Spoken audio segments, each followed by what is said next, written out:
Irmãos, paz, ânimo e força do Senhor ao nosso espírito. Gostaria de ler com os irmãos o livro de Marcos, no capítulo 11, verso 11. E, quando entrou em Jerusalém, no templo, tendo observado tudo, como se fosse já tarde, saiu para Betânia com os 12. No dia seguinte, quando saíram de Betânia, teve fome, e vendo de longe uma figueira com folhas, foi ver se nela porventura acharia alguma coisa.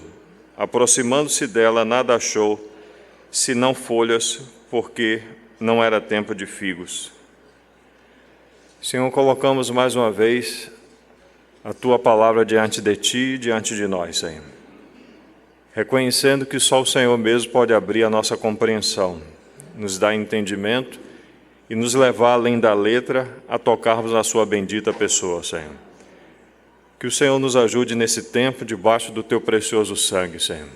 O Senhor mesmo possa lidar com as nossas pretensões, tanto de quem fala como também de quem ouve, de tudo, Senhor, que está ao nosso redor, visível, espiritual e emocional, colocamos debaixo da autoridade do Seu Filho, Senhor. E pedimos que o Senhor nos conduza nesse tempo, de maneira que possamos simplesmente ver a pessoa do Senhor e não ver mais ninguém, Senhor. No nome do Senhor Jesus. Amém. Irmãos, nós temos lido esse texto e, como já temos falado para os irmãos, o Senhor aqui, Ele está nos últimos dias da sua vida sobre a terra e entrando e saindo várias vezes de Jerusalém. Em alguns textos aqui nós podemos ver que em determinado momento ele estava a 6 dias da crucificação, em outros momentos ele estava a 2 dias da crucificação, mas especificamente aqui nesse tempo, depois que ele é recebido de forma triunfal em Jerusalém, ele entra no templo e, como já falamos para os irmãos, não foi com seus olhos meramente físicos, humanos, que ele estava observando o que estava acontecendo ali, mas muito além da nossa perspectiva e entendimento humano, o Senhor Jesus Cristo, como sumo sacerdote da sua casa, ele observou tudo e, vendo tudo o que estava acontecendo, o Espírito Santo faz questão de registrar que já era tarde, não somente tarde no sentido cronológico, mas tarde no sentido de que não tinha mais nada a fazer.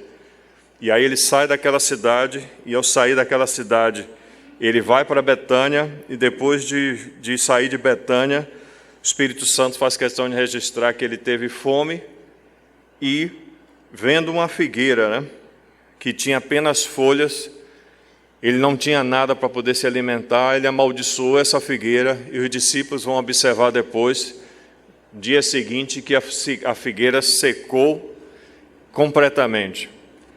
E eu tenho falado com os irmãos de que isso que o Senhor está falando é para aguçar tanto a nossa mente como a nossa consciência no Espírito para perceber o que o Senhor está fazendo. Se você observar por outros textos, a gente vai perceber que o Senhor de dia estava em Jerusalém, e de noite o Senhor estava em Betânia, entrando e saindo de Jerusalém para Betânia, de Betânia para Jerusalém. E o que o Senhor estava mostrando para eles, quando colocou essa figura aqui para nós, soberanamente do Senhor, pelo Espírito, e chega a nós de forma registrada. O que o Senhor estava mostrando para aqueles discípulos é que Jerusalém se tornou apenas uma aparência. Jerusalém se tornou apenas uma figueira que tinha folhas, mas não podia trazer nenhum tipo de suprimento, alimento, nutrir a pessoa do Senhor. Quando nós estamos reunidos aqui, é bom lembrar para os irmãos, nós não estamos aqui apenas para satisfazermos a nós mesmos. Nós estamos aqui porque precisamos também ter em conta, em nossa consciência, de que nós estamos aqui também para satisfazer a pessoa do Senhor. Ao mesmo tempo que Ele é o pão vivo que desceu do céu e Ele vai saciar nossa fome, descedentar nossa sede, nós somos os frutos que o Senhor deseja que Ele possa se satisfazer. Então, quando Ele entrou em Jerusalém, e quando Ele entrou especificamente aqui no templo, não tinha nada que pudesse satisfazer o coração do Senhor. E Ele estava levando os discípulos a perceberem isso que estava acontecendo. O Senhor não se satisfez com eles, de maneira que o Senhor mesmo fala que a minha casa seria chamada casa de oração, uma casa de relacionamento. Mas aquelas pessoas ali que já citamos, tanto os fariseus como os saduceus, como também os herodianos, eles tornaram aquele lugar um covil de salteadores. Então o Senhor não tinha mais nada para fazer com Jerusalém. Então o que é que o Senhor propõe soberanamente para mostrar aos discípulos? O Senhor tem que levar os discípulos a um lugar que satisfaça o coração dele e que possa ser exemplo para a vida que eles vão levar. Então, para onde é que o Senhor os leva? Leva eles para Betânia. Betânia tem muitos significados de Betânia, mas um deles é casa de frutos, ou casa dos figos, ou a casa da misericórdia, ou a casa da aflição, ou a casa do pobre. Mas, mais especificamente aqui, o que eu quero falar para os irmãos é onde o Senhor não achou frutos em Jerusalém, o Senhor acha frutos em Betânia. E é isso que estamos propondo para os irmãos, que frutos são esses que satisfez o coração do Senhor. Em Betânia, quando nós falamos para os irmãos, o Senhor entrou e saiu, e alguns textos são bem impressionantes para nós. Por exemplo, ele não tinha onde reclinar a cabeça, mas em Betânia tinha. Ele não veio para ser servido, mas em Betânia ele era servido.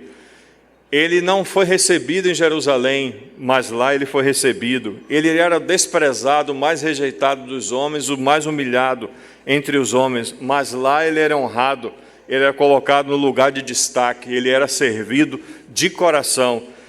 Lá em Jerusalém ele não era ouvido, mas lá em Betânia você tem pessoas que estão com seus ouvidos abertos para ouvi-lo. Lá em Jerusalém, o nosso adversário, ele que gosta de colocar características que não existem, coloca caricaturas acerca dos filhos de Deus e do próprio Filho de Deus, começou a incitar aquele povo para dizer que o Senhor era um comilão e beberrão. Mas lá em Betânia, o Senhor comia e bebia e se satisfazia, e o Senhor podia reclinar a sua cabeça, porque era um ambiente que recebia a pessoa do Senhor. E aí vamos ver alguns personagens rapidamente que tem a ver, irmãos, como tenho falado para os irmãos, Betânia não é, podemos assim dizer, tudo aquilo que o Senhor deseja da sua igreja, porque tem outros aspectos que precisam ser falados. Mas esses aspectos, eles são essenciais para a nossa vida como cristãos, na presença do Senhor, para que nós possamos dar satisfação ao coração do Senhor. Vamos para o livro de Marcos, um pouco mais para frente, capítulo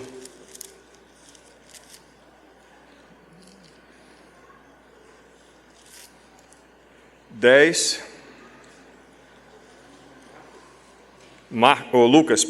Lucas capítulo 10,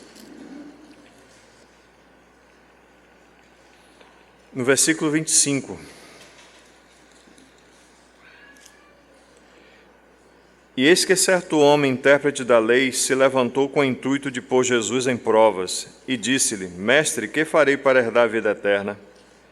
Então Jesus lhe perguntou: o que está escrito na lei? Como interpretas?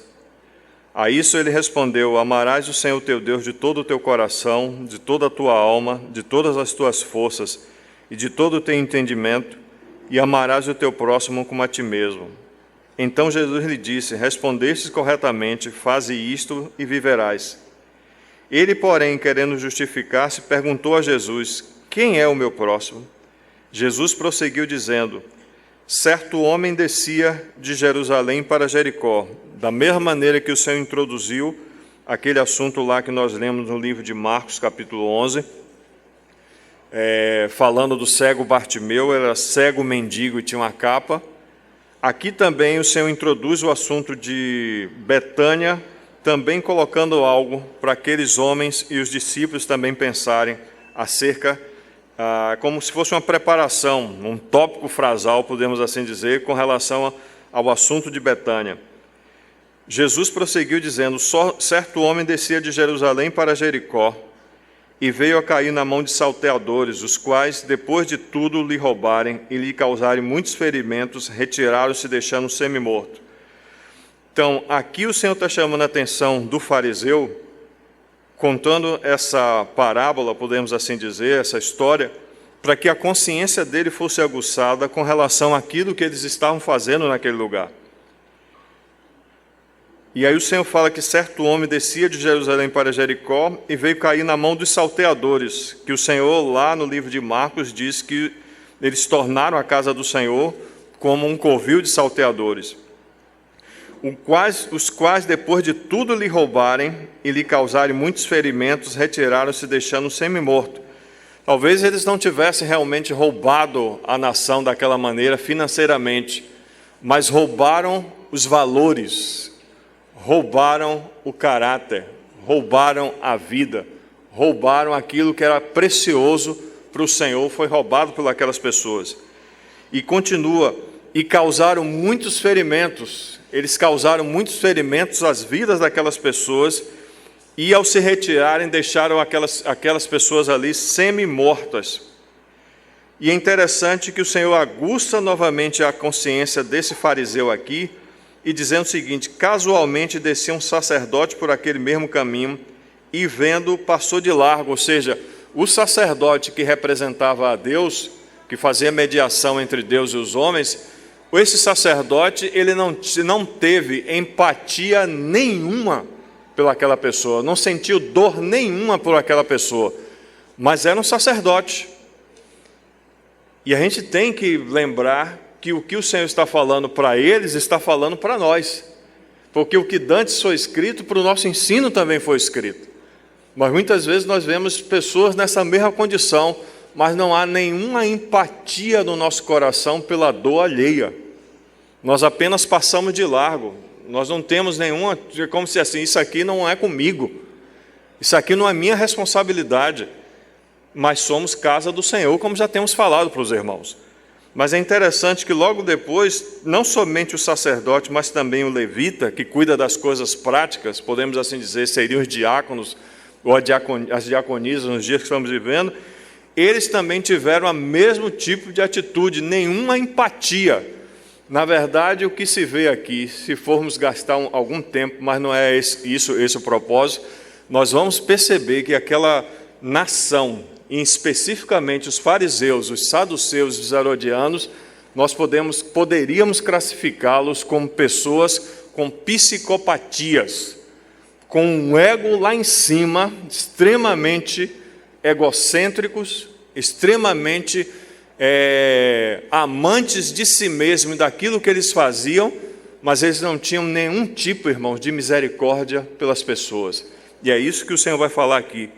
Quando nós chegamos no versículo 30, um pouco mais para frente, versículo 33, aí o Senhor fala do samaritano, e os samaritanos eram pessoas que os judeus tinham, podemos assim dizer, algerizas, nojo, tratavam como cachorros, porque eles eram mistura dos gentios com os judeus. Então, para eles eram piores do que os gentios.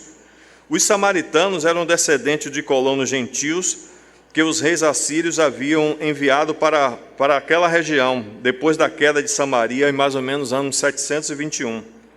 Eram desprezados pelos judeus por causa de seu sangue meio gentil e pela região paralela, centralizada no Monte Gerizim. Tanto que quando o Senhor vai ter com aquela mulher, o Senhor fala para ele que Deus está procurando verdadeiros adoradores que adorem o Pai em espírito e em verdade. E o Senhor falou: nem nesse monte que vocês adoram, Gerizim, que tinha um templo lá, nem em Jerusalém, porque o Senhor não esperava mais nada daquele povo, mas o Senhor estava esperando que eles adorassem em espírito e em realidade, ou seja, um relacionamento vivo, um relacionamento espiritual, um relacionamento com a pessoa do Senhor. E aí ele fala que certo samaritano seguiu o seu caminho, passou-lhe perto e vendo, compadeceu-se dele, teve empatia pela dor, pela condição daquela pessoa. Então esse samaritano que eles tinham desprezo, é a pessoa que o Senhor usa aqui para dar testemunho de si.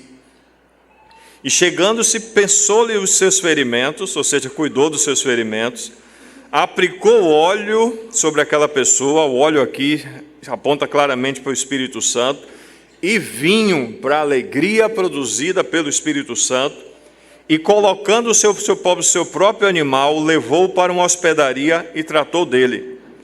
No dia seguinte, tirou 2 denários e entregou ao hospedeiro, dizendo: cuida deste homem, se alguma coisa gastares a mais, eu te indenizarei quando voltar. Pedro coloca um princípio que precisa ser trazido para aqui. Ou seja, um dia para o Senhor é como 1000 anos, e 1000 anos como apenas um dia. Então, esse Senhor aqui, esse samaritano, ele está dizendo que colocou aquela pessoa ferida, que foi tratada com óleo e vinho, sobre o seu animal, levou para a hospedaria, e naquela hospedaria, o Senhor deu 2 denários para que pudessem eles gastar 2 dias com aquela pessoa. E ainda diz assim: se porventura passarem mais algum tempo, quando eu retornar, eu vou indenizar vocês.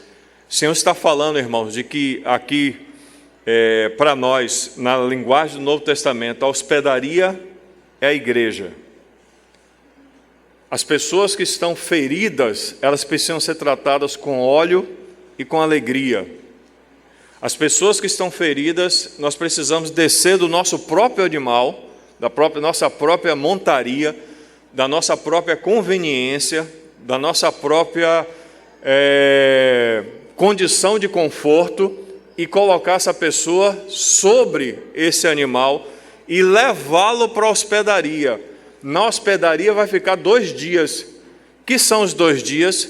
1000 anos para o Senhor é como um dia, e um dia como 1000 anos. Tem quantos dias que o Senhor esteve sobre essa terra? 2 dias. Mas a gente tem que ver cronologicamente que já se passaram mais de 2 dias. Mas o hospedeiro, o dono da hospedaria, ele está vindo. E quando ele vier, ele vai requerer dos seus servos, que são inúteis, todos nós somos servos inúteis, o que é que nós fizemos com as pessoas que estavam feridas, machucadas, destruídas, semi-mortas, e são essas pessoas que estão aí, irmãos, neste mundo, e que muitas vezes, quando são trazidas para o seio da assembleia, para a hospedaria, nós não tratamos as pessoas como elas precisam ser tratadas. Por quê? Porque nos falta empatia do Espírito Santo produzida dentro de nós para lidar com as vidas. Isso é tão verdadeiro que muitas vezes chegam irmãos entre nós e nós não temos a disposição de, pelo menos, saudar esse irmão, procurar saber quem é. Tem irmãos aqui que a gente não sabe nem o nome. Mas por quê? Está faltando o quê? Óleo e alegria. Está faltando a empatia do Espírito Santo para podermos lidar, irmãos, conosco mesmo diante do Senhor. E aí, no versículo 36 diz assim: qual destes 3 pareceu ter sido próximo do homem que caiu na mão dos salteadores? Respondeu-lhe o intérprete da lei, o fariseu, o escriba, o que usou de misericórdia. O Senhor falou que a minha casa seria chamada casa de oração, casa de relacionamento, relacionamento nosso com a pessoa do Senhor. Quando Deus decidiu, irmão, se relacionar conosco, a primeira coisa que Ele fez, sabe qual foi? Tratar a cada um de nós com misericórdia. Ele colocou o seu coração sobre as nossas misérias. E por isso nós estamos aqui. Nós não estamos aqui porque somos bonzinhos. Nós não somos aqui porque somos melhores do que aqueles que estão no mundo. Nós não estamos aqui porque somos melhores do que os outros irmãos que estão espalhados por aí. Nós estamos aqui simplesmente porque o Senhor usou de misericórdia. Sobre as nossas misérias o Senhor colocou o seu coração. E como irmãos têm dito, misericórdia é apenas a junção de miséria com coronária, com coração. E aí o Senhor fala assim: respondeu o intérprete da lei, o que usou de misericórdia para com ele. Então lhe disse: vai e procede tu de igual o quê? Modo, da mesma maneira, irmãos. Essas palavras revelam aquela nação, mas essas palavras também revelam qual é a condição do nosso coração diante do Senhor. E aí, deixa eu pegar só um texto aqui, Lucas capítulo 18, que vai mostrar como agia, e se nós também não estamos agindo dessa maneira, o Senhor tem misericórdia. Lucas capítulo 18.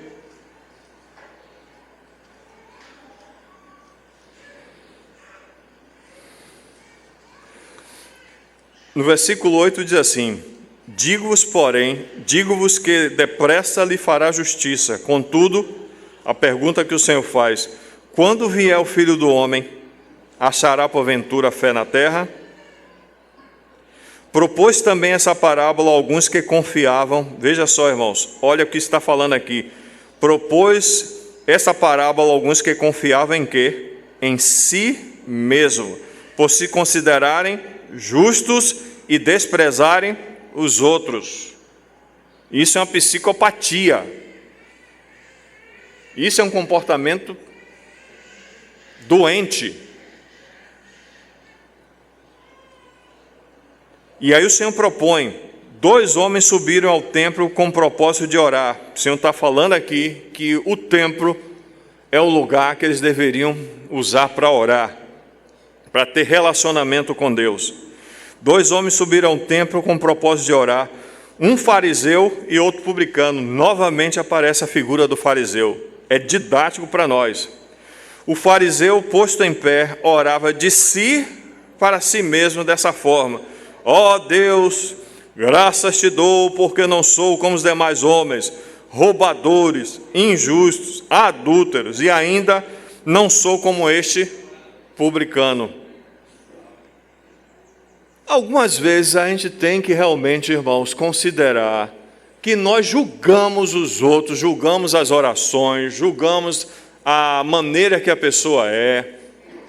Algumas vezes nós dizemos para nós mesmos que nós poderíamos fazer melhor do que aquele irmão fez, ou pregar melhor do que aquele que está pregando, ou fazer o serviço melhor do que aquele outro irmão.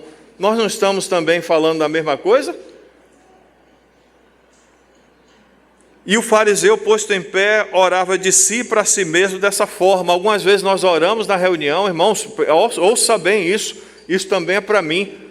Nós muitas vezes estamos na reunião, nós fazemos orações prolongadas e altas, mas não é para o Senhor ouvir. O Senhor não precisa, irmão, nem de prolongação, nem de altura para nos ouvir. Por que a prolongação e por que a altura? Porque quer ser visto. Porque não se quisesse ser visto, irmãos, quanto mais nos achegamos à presença do Senhor, acontece algo extraordinário dentro de nós. Nós não queremos ser vistos, nós não queremos ser percebidos. E essa canção que nós cantamos aqui, ela é maravilhosa. Algumas vezes nós estamos assim: se eu tomar a asa das alvas, então dá vontade de pegar uma asa e ir para longe. E outras vezes dá vontade de ir até a profundeza do mar, para ninguém nos ver. Isso quando o Senhor está falando, está tratando com muitas coisas em nosso coração, irmão. Então, será que nos dias que estamos vivendo, que o Senhor diz: porventura, quando o Filho do Homem vier, achará fé na terra? E por se multiplicar a iniquidade, o amor de quase todos vai esfriar? Será que isso que aconteceu com a nação de Israel também não está acontecendo conosco aqui dentro? Divididos como fariseus, divididos como saduceus e divididos como políticos herodianos? Então essas são considerações que nós precisamos fazer, irmãos, acerca do que é Jerusalém e acerca do que é Betânia. E continuando, o fariseu ora de si para si e ele dá testemunho dele: eu não sou como os demais homens, roubadores, injustos, adúlteros, ainda mais como este publicano. E ele ainda dá testemunho do que ele faz: eu jejuo 2 vezes por semana, eu dou o dízimo de tudo quanto ganho. O publicano, graças ao Senhor, que o Senhor nos ache nesse espírito de publicano, estando em pé longe, não ousava nem ainda levantar os olhos ao céu, mas batia no peito, dizendo: ó Deus, sê propício a mim, porque é o quê? Pecador. A igreja, irmãos, não é o lugar dos fariseus, dos saduceus e dos herodianos. A igreja é o lugar de pecadores arrependidos pela graça maravilhosa do Senhor. A igreja é o lugar onde a misericórdia do Senhor foi estendida para nós, e nós precisamos usar de misericórdia para com os nossos irmãos. Ou nós pensamos que nós somos melhores do que qualquer um. Nós não somos. E versículo 14, digo-vos que este desceu justificado para a sua casa, e não aquele, porque todo o que se exalta será humilhado, mas que o que se humilha será exaltado. Não tem escapatória, irmãos. Para quem fala, para quem ouve, para quem serve, seja para quem está no louvor, seja para quem está no presbitério, seja quem tem ministério da palavra, seja lá para quem for, seja quem está servindo até de forma oculta, mas uma coisa é certa: se nos exaltarmos, seremos humilhados, mas se nos humilharmos, nós seremos exaltados. E isso é uma verdade, é um princípio espiritual que não muda com nada. Não tem nada nessa terra que possa mudar esse princípio espiritual. E aí, voltando lá para Lucas capítulo 10, no versículo 37, o Senhor falou para aquele intérprete da lei que ele deveria, o que usou de misericórdia, ele acertou na sua conclusão. E aí, no versículo 38 diz assim: indo eles de caminho, entrou num povoado, e certa mulher chamada Marta hospedou na sua casa. Veja, irmãos, o Senhor dá o que é a hospedaria, mas agora Ele está mostrando como a hospedaria funciona. Ele dá um aspecto panorâmico do que é a igreja, mas agora Ele chama atenção para um aspecto da igreja que deve estar em cada um de nós. Então, nesse lugar que ele chegou, e a gente vai depois ver que é Betânia, a gente vai perceber que Marta simplesmente hospedou na sua casa o Senhor. Ela não o conhecia, talvez o conhecia pela fama que o Senhor tinha, mas o Senhor foi recebido, foi hospedado em Betânia. E ela tinha uma irmã chamada Maria, e esta quedava-se, estava aos pés do Senhor, ouvindo os seus ensinamentos. Então se aproximou de Jesus e disse: Senhor, isso é Marta, não te importas que minha irmã tivesse deixado que eu fique a servir sozinha?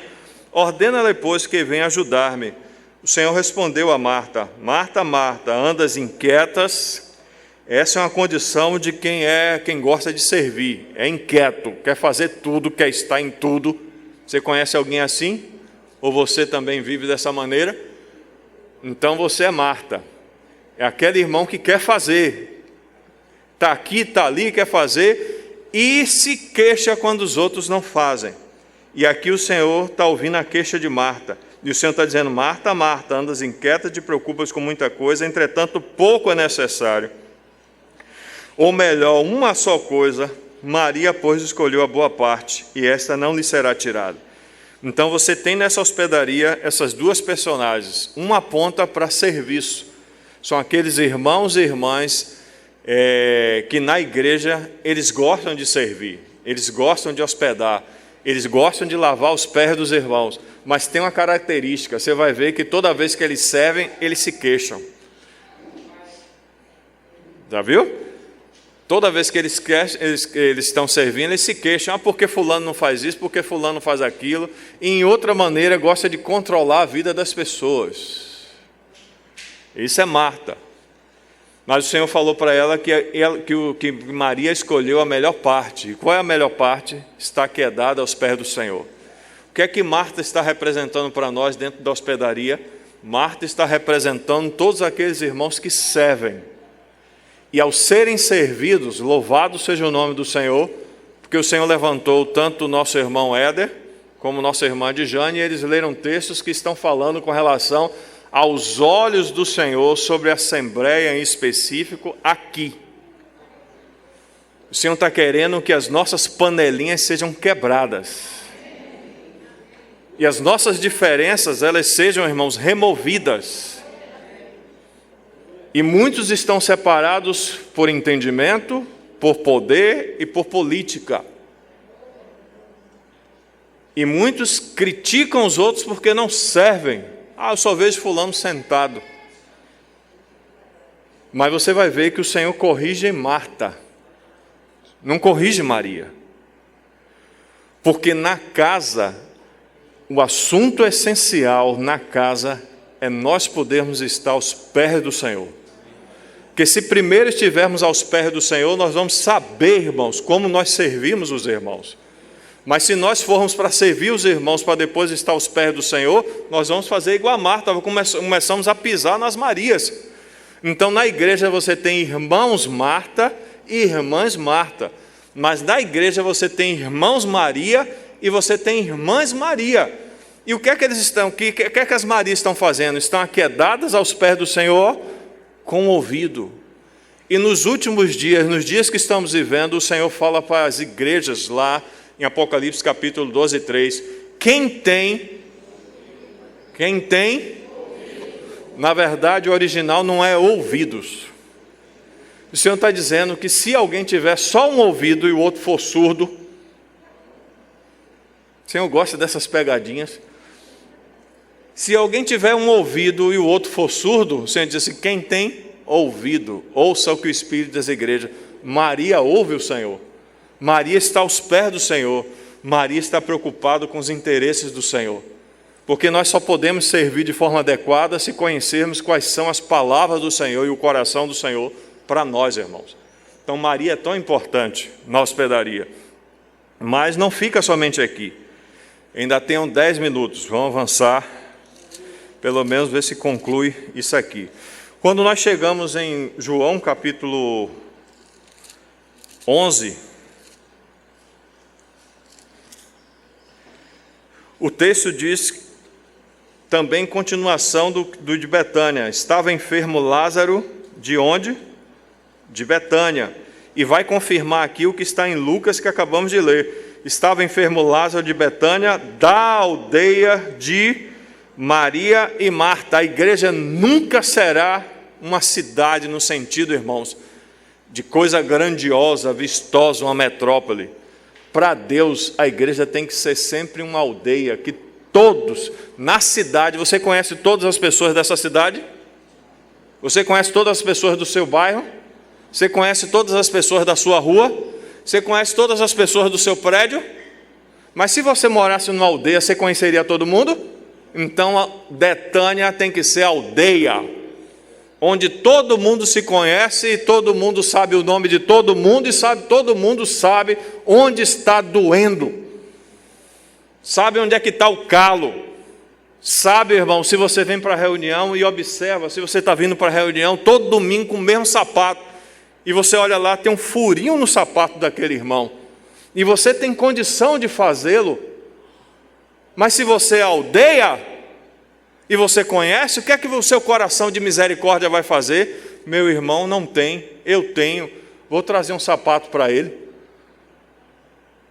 É assim, irmãos, isso é Betânia, é aldeia onde todo mundo se conhece. E continua: estava enfermo Lázaro de Betânia, da aldeia de Maria e Marta, sua irmã. Esta Maria, cujo irmão Lázaro estava enfermo, era a mesma que ungiu com bálsamo o Senhor e lhe enxugou os seus pés com os cabelos. Eu acho que não vai dar tempo de tocar nesse aspecto. Mandaram por as irmãs de Lázaro dizer a Jesus: Senhor, está enfermo aquele a quem amas. Ó, irmão, isso aqui é uma das coisas mais preciosas que nós vemos em Betânia. O Senhor fala aqui, as irmãs estão falando, as irmãs de Lázaro, de Betânia, manda dizer a Jesus: Senhor, está enfermo aquele a quem amas. Talvez os outros não lhe amem, irmão, mas eu quero dizer para você que Jesus nos ama. E nos ama com um amor tremendo, misericordioso, mas um amor com discernimento. Um amor que não se move pelas emoções, um amor que não se move pela tradição, um amor que não se move pelas nossas elucubrações, um amor que não se move por causa do nosso egocentrismo, nossa falta de empatia, mas o amor que o Senhor deseja que seja visto entre os irmãos é aquele amor que Paulo falou, e ele orava para que o amor entre os irmãos aumentasse o quê? Mais e mais, com todo entendimento e toda percepção espiritual. Está se pregando um amor entre nós que não é um amor bíblico. O amor bíblico, Paulo diz assim, seguindo a verdade em amor, cresçamos em tudo naquele que é o cabeça. Estamos pregando um amor que o pecado, alguns dizem assim, tem que cobrir o pecado com o amor, porque essa é a palavra de Deus, mas nós deixamos o rabinho do lado de fora do nosso pecado e não consertamos o que precisa ser consertado com as pessoas. Isso não é o amor de Deus, irmão. Esse é o nosso amor caído. Esse é o nosso amor centralizado em nós, nas nossas emoções e naquilo que a gente quer. Mas o amor de Deus, Ele nos ama de forma incondicional, mas trata, irmãos, com as nossas falhas e com nossos pecados. Lida com o que somos, lida com as tortuosidades do nosso coração. E aqui o Senhor está falando que, as irmãs estão falando, Senhor, está enfermo aquele a quem amas. Ao receber a notícia, disse Jesus, essa enfermidade não é para a morte, sim para a glória de Deus, a fim de que o Filho do Homem seja glorificado. Ora, olha novamente, amava Jesus a Marta e a sua irmã, que é Maria, e a Lázaro. Jesus amava. Quando, pois, soube que Lázaro estava enfermo, ainda se demorou 2 dias naquele lugar. Irmão, se você, pense aí na pessoa que você mais ama, você recebe a notícia e diz assim, fulano está enfermo, está precisando ser levado para o hospital agora, está com 39,8, 39,9 ou 40 graus de febre, o que é que você faria? O que é que você faria, irmão? Jogar tudo para cima. Bom, a reunião acabou para mim, eu vou atrás daquela pessoa que eu amo, meu filho, meu marido, minha esposa, não é isso? Mas Jesus se demorou 2 dias, e você vai dizer que Jesus não ama? E eu quero também surpreender você, Jesus não demorou somente 2 dias, Jesus demorou 4 dias para chegar lá, e quando chegou lá, que viu a condição daquela situação que estava acontecendo, eu vou pular algumas coisas para chegar aqui no versículo 32. Quando Maria chegou ao lugar onde estava Jesus, ao vê-lo, lançou-se-lhe aos pés, dizendo, Senhor, se estiveras aqui, meu irmão não teria morrido, e não teria mesmo. E no versículo anterior, os versículos anteriores, Marta também fala a mesma coisa. E a teologia de Marta, irmãos, esse é precioso. Na aldeia de Betânia, a teologia é corretíssima. Aqui, ó, no versículo 20, só para a gente ter a clareza do que estamos falando, no versículo 21 diz assim, disse, pois, Marta a Jesus, Senhor, se estiveras aqui, não teria morrido meu irmão. Tanto Marta e Maria falaram a mesma coisa. Tanto que está aos pés do Senhor, como quem está servindo, falaram a mesma coisa. Mas também sei que mesmo agora, tudo quanto pedires a Deus, Deus te concederá. Que fé, irmãos, dessa irmã. Que fé. Se o Senhor pedir, o Senhor vai conceder tudo para ti. Declarou Jesus, teu irmão há de se ressurgir. Olha a teologia de Marta.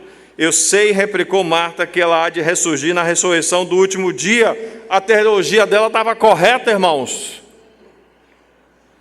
Disse-lhe Jesus, agora você também percebe um outro aspecto que acontece em Betânia. Em Betânia, irmãos, tudo é antecipado. Se estivermos numa condição de Betânia, vamos experimentar o que alguns querem experimentar. Nós temos a condição de experimentar os poderes do mundo vindouro, nesta era, mas numa condição de unidade, porque onde não há unidade, o Espírito Santo não pode, irmãos, atuar. Mas quando as nossas diferenças caem, quando o nosso coração é quebrantado, quando nós, irmãos, vamos em direção que precisa ser resolvido, o que é que acontece? Provamos dos poderes do mundo vindouro, a teologia correta, as coisas, o Senhor antecipa coisas para nós, e o Senhor vai antecipar aqui para eles o seguinte, disse-lhes Jesus, eu sou a ressurreição e a vida, quem crê em mim, ainda que morra, viverá, e todo que vive e crê em mim, não morrerá eternamente. Crês isto? Você crê, irmão? Nós cremos, Ele é a ressurreição e a vida. E se Ele é a ressurreição e a vida, olha o que acontece. Versículo 27. Sim, Senhor, respondeu ela, eu tenho crido que Tu és o Cristo, o Filho do Deus vivo. Quem falou isso teologicamente corretíssimo? O apóstolo quem? Pedro. Lá em Mateus 16, o Senhor vai dizer para ele que não foi carne e sangue quem revelou a Pedro essas coisas, mas meu Pai que está no céu. Irmão, a irmã aqui é Maria, é Marta. A irmã tem a mesma revelação do irmão. E ainda com adendo, o Senhor não precisou levar os discípulos para fora de Jerusalém e no caminho parou eles. Quem diz o povo que eu sou? Mas agora eu quero saber quem vocês dizem que eu sou. E o Pai revelou. Marta simplesmente, irmão, numa comunhão aqui no meio da morte, Marta te dizendo, nós temos crido que Tu és o Cristo, o Filho do Deus vivo. Irmãos têm revelação na igreja. Irmãs também têm revelação na igreja. Porque a revelação não é somente para os irmãos, a revelação é para a igreja, a revelação é para a aldeia, a revelação é para todos nós. Todos nós precisamos ter visão espiritual que governe a nossa vida, irmão. E isso aqui, ó, o Senhor está dando testemunho. E vamos avançar até aqui. E diz assim, no versículo 34, perguntou, onde o sepultaste? Ele respondeu, eles lhes responderam, Senhor, vem ver. Jesus chorou. Na aldeia, naquela condição, entre aqueles que o Senhor amava, o Senhor chora, irmão. Mas o Senhor não está chorando porque eles pecaram. Ele está chorando porque muitos amavam. Então disseram os judeus, vede quanto o amava. Os próprios judeus reconheceram isso, mas alguns objetaram, não podia ele, que abriu os olhos aos cegos, fazer com que este não morresse? Jesus, agitando-se novamente, a palavra no grego aqui, agitando-se no seu interior, no seu espírito, encaminhou-se para o túmulo.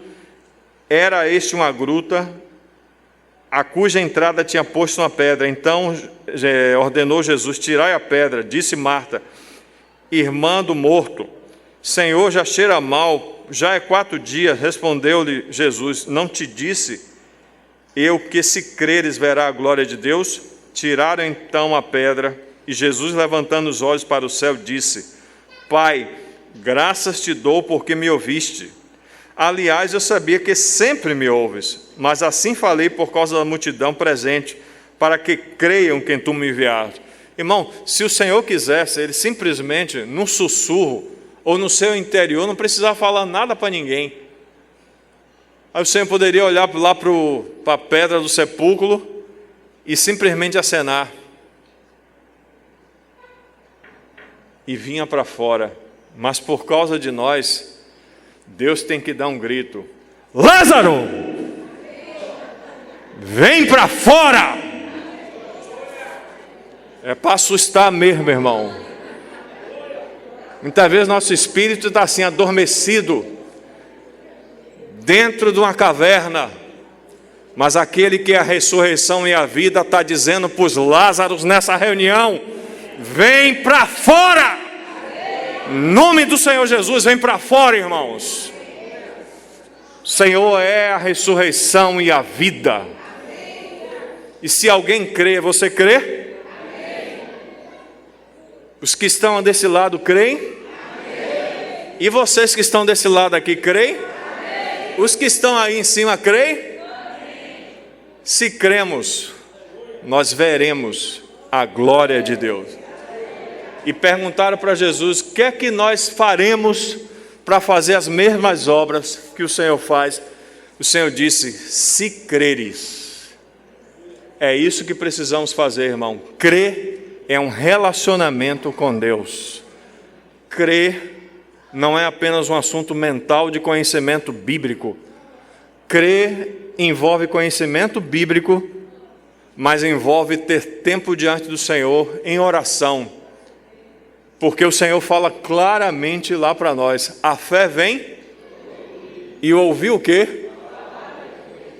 Se quer ter fé, precisa da palavra. Então nós precisamos, irmãos, nos voltar ao Senhor e perceber que nós somos esses frutos que o Senhor deseja. Mas também, só mais 2 minutinhos, e eu termino com a ajuda do Senhor. São 10:03. Esse aqui estamos falando de Marta, Maria e Lázaro. Marta serve, e o serviço de Marta precisa ser corrigido, e isso se vê em João capítulo 12. Maria não tem nenhuma censura, porque estarmos diante do Senhor, o Senhor não nos censura, porque vamos aprender dele. Lázaro, você pode pegar todos os textos aqui, tanto Mateus, Marcos, Lucas e João, você não vai ver uma palavra de Lázaro. Mas, irmãos, eu não vou colocar o nome, porque o Senhor possa guardar e continuar guardando como tem feito. Mas temos um irmão aqui na reunião que todos sabem que para mim ele é um Lázaro. Ele não precisa falar nada. A vida que está se manifestando nele é suficiente, irmãos. É suficiente. Mas nós precisamos também perceber que esse banquete que é dado no capítulo 12 de João, 6 dias antes da Páscoa, foi Jesus para Betânia, onde estava Lázaro, a quem ressuscitara dentre os mortos. Deram-lhe ali, pois, uma ceia. A gente vai ver, Marta servia, não tem nenhuma palavra adicional. O serviço de Marta ficou corrigido. Lázaro, um dos que estavam com ele à mesa. Então Maria vai e toma aquele bálsamo e quebra, unge os pés do Senhor, unge a cabeça do Senhor, unge todo o corpo do Senhor, como a gente pode ver em outros textos. Mas isso acontece aqui, irmãos. Pega aí Mateus.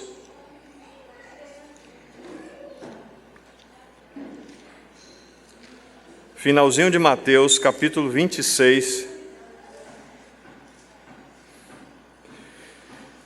Tendo Jesus, verso 1, tendo Jesus acabado todos os ensinamentos, disse a seus discípulos: sabei que daqui a 2 dias celebrar-se-á a Páscoa, e o Filho do Homem será entregue para ser crucificado. Então os principais sacerdotes e os anciãos do povo se reuniram no palácio do sumo sacerdote, Caifás, e deliberaram prender a Jesus a traição e matá-lo. Mas diziam, não durante a festa, para que não haja tumulto entre o povo. Ora, estando Jesus aonde? Em casa de quem? Aproximou-se dele uma mulher trazendo um vaso de alabastro cheio de precioso bálsamo, que lhe derramou sobre a cabeça, estando com ele à mesa. Isso também está no livro de Marcos, capítulo 14. Aquele banquete que estava sendo dado foi na casa de Lázaro, ou na casa de Simão, o leproso. Eu não tenho dúvida, irmãos, de que o Senhor cuidou, curou, purificou, na verdade, aquele leproso. E agora nós temos esses 4 personagens. Marta, serviço que precisa ser tratado. Maria, um serviço que não tem nenhuma palavra contra. Maria está aquedada aos pés do Senhor, ouvindo seu ensinamento. Lázaro é um testemunho de Deus, da vida de ressurreição do Senhor no meio da assembleia. Mas quem é Simão leproso? Simão leproso é para lembrar para nós a nossa condição de como o Senhor nos chamou. E você vai ver alguns textos, eu vou apenas dar aqui a referência para os irmãos, vocês podem pegar depois, que o Senhor fala disso aí para nós. O primeiro texto está em 1 Pedro, capítulo 1, verso 3, e lá, na continuação do versículo, o Senhor diz assim: esquecido da purificação dos pecados de outrora. Não é que Deus fique lembrando dos nossos pecados. Deus lança os nossos pecados, como diz Miqueias, capítulo 7, no mar do esquecimento. Mas nossa condição, irmãos, Deus precisa nos lembrar. Sabe por quê? Para que a gente não se ensoberbeça. Nós somos ensoberbecidos por natureza e nós precisamos lembrar que em Betânia, quem dá o banquete é Simão leproso. E aí você tem em 1 Coríntios capítulo 6, verso 9, que nós fomos lavados, santificados, justificados em nome do Senhor Jesus Cristo e no Espírito do nosso Deus, e vai também falar para nós que nossa condição antes era de não lavados, nem santificados, nem justificados, mas o Deus triuno se incumbiu de lavar, santificar e justificar.